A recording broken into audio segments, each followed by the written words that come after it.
আমি দুইটি কাজ আমি হাতে নিয়েছি। একটি হচ্ছে এই রাজশাহীতে পরিষ্কার পরিচ্ছন্ন শহর যেন থাকে, ড্রেনেজ ব্যবস্থা, পানি যেন সচলভাবে এই বর্ষা মৌসুমে যেন জলাবদ্ধতা না থাকে, চেষ্টা করব। অনেক জায়গায় থাকতে পারে, আমি বলবো না যে একেবারে সব কিছু সমাধান হয়ে যাবে, তবে আমি চেষ্টা করবো ইনশাল্লাহ যেন জলাবদ্ধতা ওয়ার্ডগুলোতে না থাকে।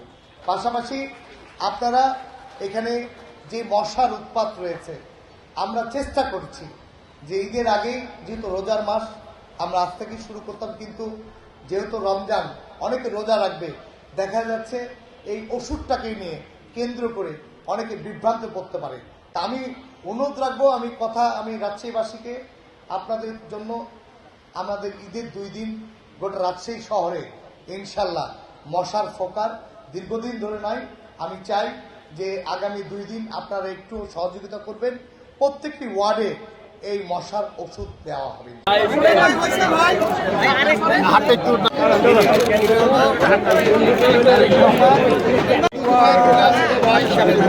আমরা অ্যাকশনে আছি।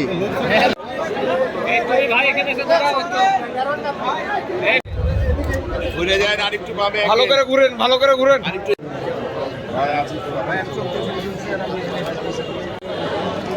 হাসান আলী,